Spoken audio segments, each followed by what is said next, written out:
Got a special guest today to help me talk about D-lines. Let's jump into this sucker.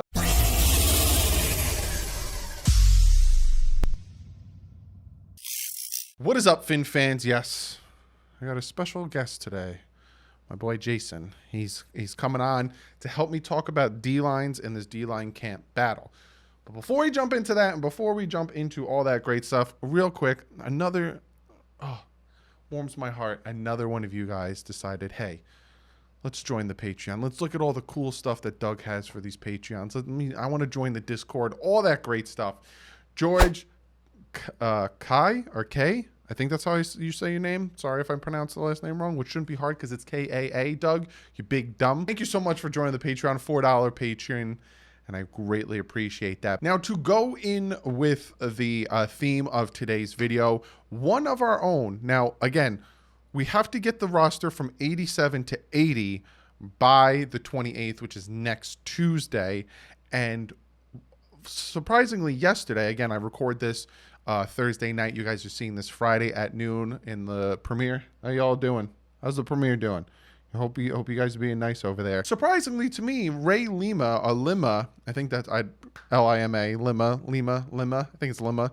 How many times do I have to say this man's name? Was waived, right? But you get more backstory. He wasn't necessarily waived as much as he retired. Now, he was an undrafted free agent that we brought in, and essentially he decided he wants to retire. And I love our head coach. I'm sorry. I just love our head coach. Any other head coach would just be like, all right, see you later. You're undrafted. I need to get rid of 7. All that great stuff. But Brian Flores goes out and calls him and talks to him and tries to keep him on the team because he really likes the type of player. But Ray thinks, listen, this isn't what I want to do. He wants to do something else with his life. So that is one of the 7 that is now gone. So 6 more need to go, and I think I'm going to put that video out Sunday. I still have to do the linebackers in the secondary, so it's going to be hard because I literally have 3 more days till the beginning of camp. So I might do the linebackers and secondary in one video, and then I'll do the who I think is going to be cut in another video. We'll see. They might get cut before I can make the video, and then the video is not going to happen. I'm going to try.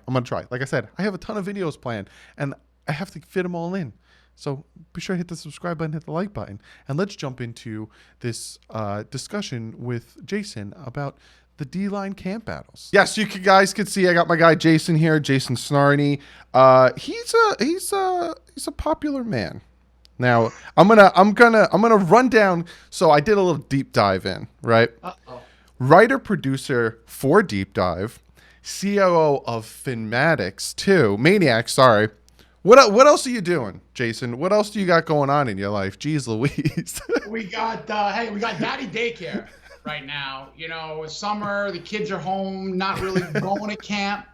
So I have my oldest breaking down point per reception fantasy receiving rankings. So we're going to come math and sport in the backyard. We're going to do, all right, do a Julio Jones. I'm going to give him a good little fade pattern. And then I'm going to do a DeAndre Hopkins. I'm just going to fire a ball at him and just going to make sure he catches it. And we're going to calculate those points. So I'm doing everything I can to mix in the daddy work, the Dolphin work, and I do actually real work too. I do a little recruiting in the accounting financial sense. So I am busy, there you go. But I am trying to really, create a little bit more hours in the day. Who needs sleep? I'll sleep in, Yeah, we'll sleep when we're dead. So I brought my buddy Jason in. I was on his podcast. It was fantastic. I'll link it below. Be sure to go check out all the stuff that he does. It's fun, fantastic stuff. Brought him in to help me with defensive line. If you guys remember, I hope you guys remember, it was about a minute ago, I talked about Ray Lima. So before we jump into the defensive line, like I usually do with this whole segment, give you guys some stats and yada yada, I want to get Jason's thought on Ray Lima. Obviously, I talked about Brian Flores and how he called him and everything. What is your thoughts on him deciding, listen, I guess football's not my thing, and Brian Flores actually being like, I would like you to stay, man. I think you're going to be pretty good. What's your thoughts on that, Jason? I'll tell you what. I'll work backwards with Coach Flores for a second. So when someone tells me that, an undrafted free agent, maybe guy 86 or 89 or 90 in that locker room or in that virtual setting right now, might just say, you know what, for whatever my reasons are, I'm going to walk away. Coach Flores picked up the phone. He didn't walk down the hall. He picked up the phone and he spoke to the young man to see what's going on. Yeah. And whatever's going on, that's a testament to the young man that Coach Brian Flores is at 39 years old. Other coaches, I'm not going to say that maybe a lot or tons or whatever. Some coaches may be like, you're telling me I got to get this roster down to 80 and one guy just walked out. Boom. Exactly. Yeah. Brian Flores picked up the phone. And now let's talk about Ray Lima. I was looking forward to seeing the battles with, as you're going to mention, the number of rookies and veterans on the defensive line. Yeah. So I can't talk anything about his pro football because unfortunately none of us will. From what I know of him as a Cyclone, he was a kind of a plugger. He got through that line of scrimmage. He had a number of tackles for loss. So he was a guy who I was going to kind of see could be in that middle, that nose, that key centerpiece to a defensive line. But you know what? The only thing we can do, we wish a guy like a Ray Lima well. We thank our lucky stars that you have a human being running this group of young men and people in an employing organization like a Coach Brian Flores. So happiness all around in terms of the organization that we have, and all the best of luck to Ray Lima and his endeavors. Yes, definitely. Couldn't have said it better myself. So we're going to talk about this Miami Dolphins defense. Now, my last video Wednesday, I talked about the O-line.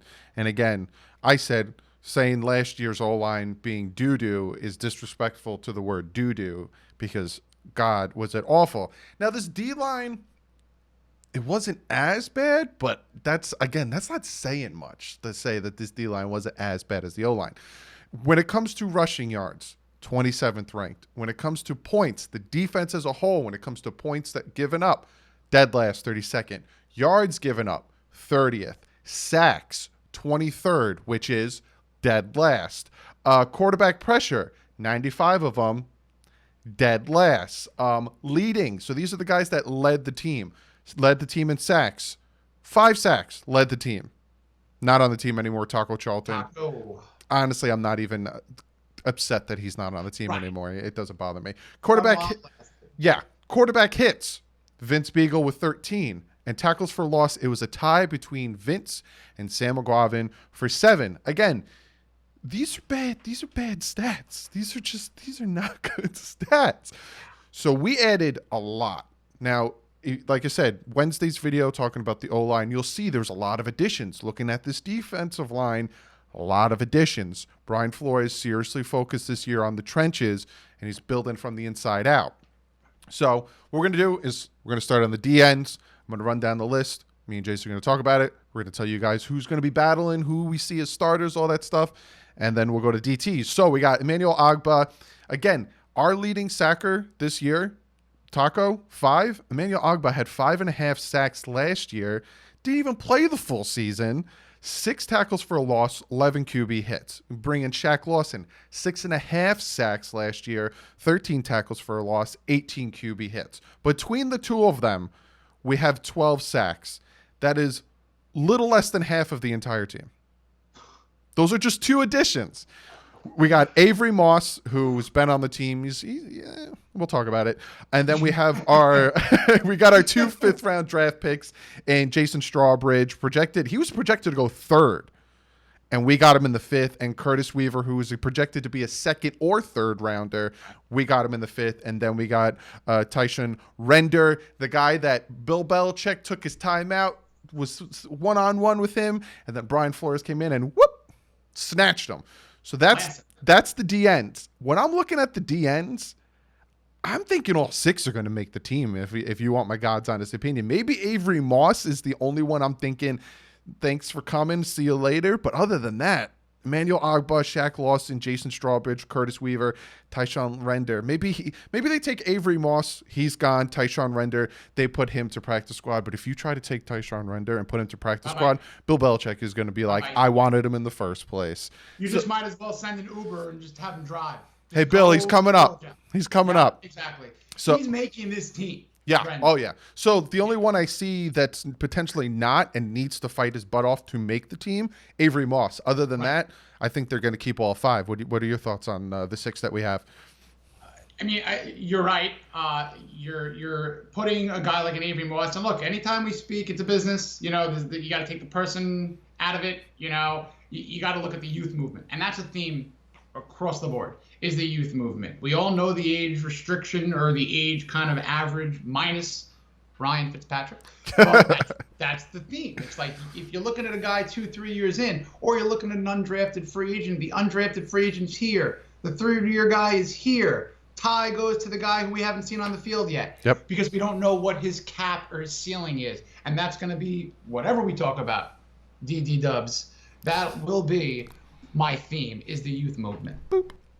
Love it. And it's an 18. 18's my favorite number.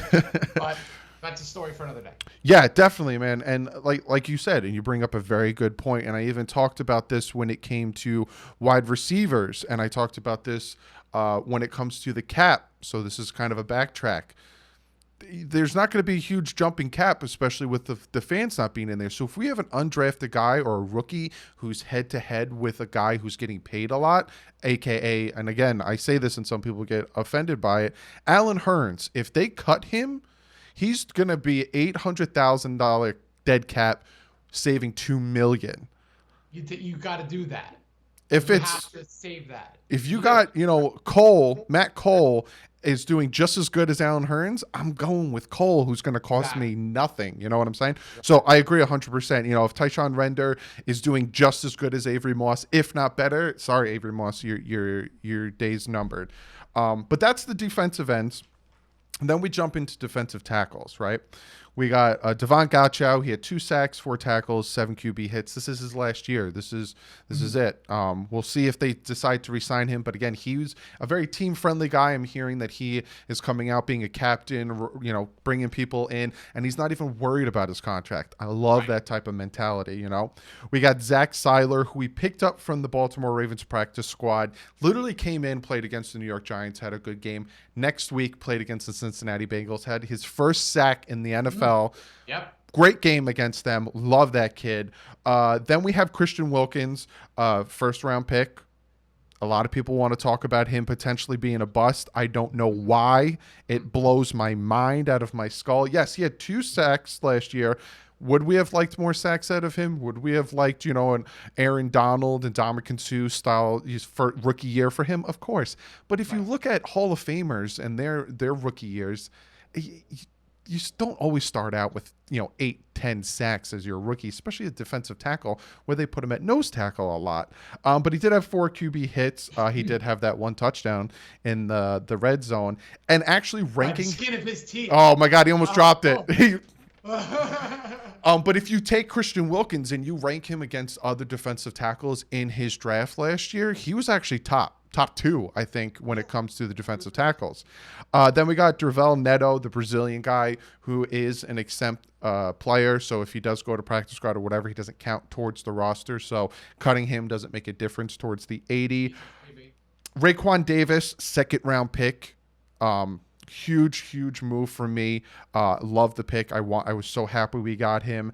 And then we got Benito Jones, the undrafted free agent. And then we would have had Ray Lima, but like we were talking about, he is gone. So as of right now, we have the 6 defensive ends, and now we have the 6 defensive tackles. I'm looking at this one. It's another situation where Dervel Neto, I don't know if he's going to count. I don't know if the exempt's going to happen because the reason to get to 80 is because of the virus. So I don't know if he's going to be exempt. And if he's not, I think he might be the one that's going to go just because he's been on the team. And if he can't make the field, especially with a practice squad team last year, I don't know if you're going to make it with the talent we've added. So what are your thoughts? What are your thoughts looking at the defensive tackles? Who do you like? Who do you think will go? What are you thinking? You mentioned earlier in the show, you got to build a team from the lines out. You're a Jersey guy. You're a Parcells in-state gentleman. Yes, sir. So, you build the line. So, in terms of doing that, regardless of what the players do, they won. Now it's on the players. If we're going to talk about, the Raekwon Davis pick, I was so happy with. And you knew that pick was going to be a coaching-friendly pick because of the dance he was doing. Flo was driving the 18-wheeler or whatever he was doing. And I was just like, who is this guy that our coach is so happy?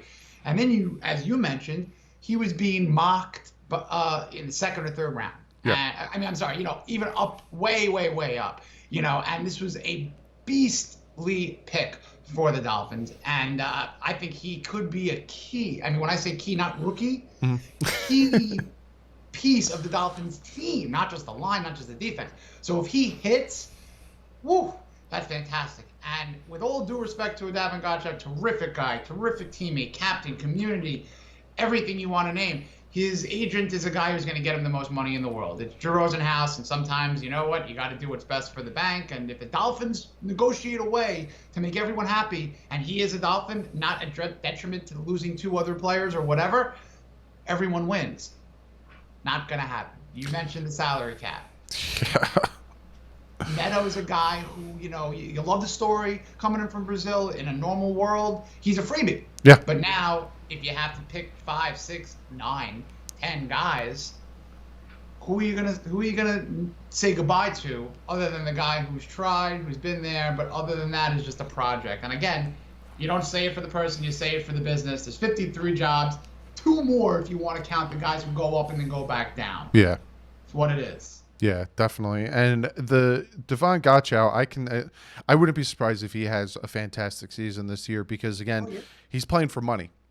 And that's normally the year that these players come out and they play their hardest. So he's got Raekwon Davis breathing down his neck, and he's probably going to be playing his butt off, which, hey, that works for us. But again, like you said, push comes to shove, all of a sudden, hey, I'm due for a contract. Dolphins are probably going to let him walk. That's the reason they drafted Raekwon Davis in the second round is, okay, Davin, let's see what you could do. If we can come up with a good number, we'll keep you. If not, we'll see you later.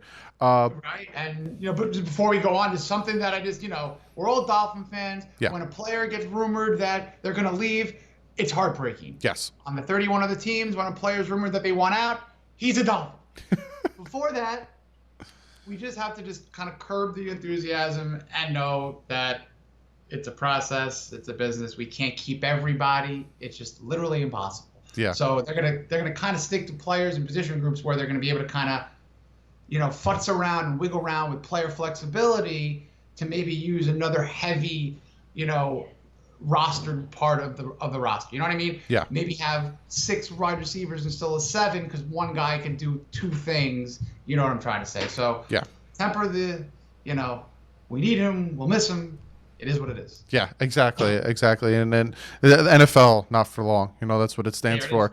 And that's why I don't buy jerseys unless I make one, like I get a customized, or they're retired. Because if not, you don't know what's like. Jason Taylor, I never thought that they would have traded him to the what are they called now? The Washington Football Team, I think is what their official name is now. I don't think he would have ever got traded to them for a second, and he did, and it was heartbreaking. So you never know. But looking at this defensive line, I think this defensive line is probably one of the few on this team that, I don't see much subtraction here. I think they're just gonna run with what they have. Maybe some guys will go to the practice squad like Benito Jones if he doesn't pan out. But looking at this defensive line, I like this defensive line. Wholeheartedly agree. You mentioned a Benito Jones. Maybe like the second, third, or fourth mock draft, the last one before the April draft that I did, I like to kind of nuzzle Jones in there in like the 6th or 7th round. So when we signed him, I was like, oh, yeah, we got a guy at Ole Miss. Maybe he could be like a Vince Wilfork kind of guy. He could be a practice squad safe player. It wouldn't shock me if someone signs him or gives him a whirl, but I'd live with that. I'd live with if Benito Jones gets practice squad and he gets picked up, all that says is that the scouting department's doing their job. Yeah, exactly. That's really all it says. So I'll be fine with Jones and everyone else that you named on that line. I'm very, very excited about. Yeah. Strobridge as well. And oh my. Yeah, definitely. And everyone else that we forget to mention who they drafted. Oh, forget about Weaver too. Great line. It's something that I'm really looking forward to, and then it's going to be really fun to watch. But Jason, I greatly appreciate you coming on, hanging out. Literally with short notice. I texted you earlier today. I was like, "What are you doing tonight?" Hey man, the kids are they're waiting. They're hanging out. I got the wife's, being a good wife right now, taking a bullet for the team. But I appreciate it. Listen, thanks for having me on, Doug. DD Dubs, number 18. Love the number again. And you do great stuff, my friend. Keep it up. Rock and roll. Thank you, man. And like I said, you could check him out. I'm going to link it all below. You could check him out in so many different areas. But Jason, like usual, thank you very much for hanging out, bud. Anytime. Fins up, my man. Be well. Safe. But be sure to comment below. I'm really interested to know what you guys think about the D-line. Like we talked about, I really like the D-line. I think it's really deep, and I don't see a lot of people getting cut, especially, we were talking about Render. If he gets tried to move to the practice squad, we all know the Patriots are going after him. So be sure to comment below. I want to know what you guys think about this D-line. I want to know what you guys think about positions, all that stuff. And let's get to your guys' comment of the day. And this Kyler. You know why? It's because the comment of the day, his name is Tyler. And I want to say this comment came from Tyler. And I said, what's wrong with me? This comment comes from Tyler. There it is.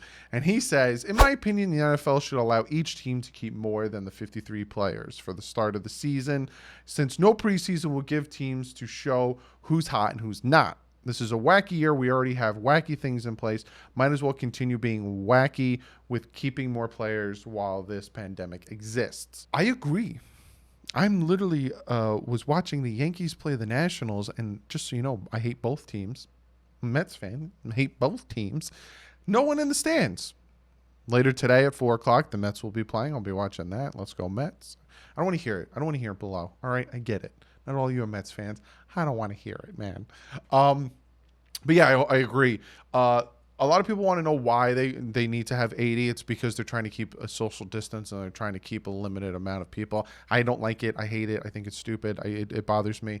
But it is what it is. There's nothing we could do at this point. But it's not only the Dolphins. Other teams are also going to have to deal with this.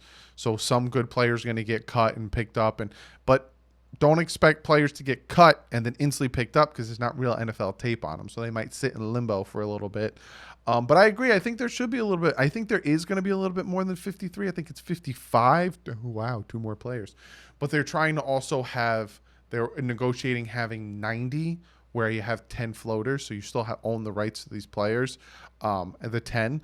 And, have them interchange if you decide, this guy's not doing too well, get him out and let's try somebody new. But I do agree. I think, not having preseason, not really seeing what you can get out of these players against opposite competition that isn't constant, back and forth of, I've played this guy, I know his techniques, is very huge. So I definitely agree with you, Tyler. But yeah, thank you for the comment, Tyler. Your name made me mess up saying your comment of the day. I hope you're happy with yourself, Tyler. But thank you for the comment, Tyler. Guys, like usual, be sure to follow me on Twitter and Instagram. I have very good conversations with you guys on both platforms. You guys DM me on Instagram. I have very good conversations with you there. I tweet out a lot. I am on Twitter way more than I am on Instagram. I'm going to be 100% honest with you. So if you really want to get more interactive with me, Twitter is the place to be. I didn't mean to rhyme. So be sure to check me out there. FanToFanNetwork.com is officially out. Go over there, check my content there. You also could check it out at DolphinsTalk.com. Another very great site. Ton of Dolphin content on there. But other than that, I'll see you guys tomorrow, 1 p.m. I'm going live. We're going to be talking training camp. I'm going to answer some of your questions. I'm going to talk about a few things. We're going to address a few things. Maybe we'll talk about linebackers. I think we're going to talk about linebackers tomorrow. Let me comment below. Do you want me to talk about the linebackers tomorrow? Or do you want me to do a more in-depth video like this? Because I notice when I do live streams, it's very hard for me to be in-depth because I want to talk to you guys. Comment below. Would you prefer me just to Q&A tomorrow during the live stream training camp Q&A and do a linebacker secondary on its own? Comment below and I will decide. But I will be live tomorrow at 1 p.m. I look forward to talking to all you guys tomorrow. But other than that, like usual, stay classy. Fins up.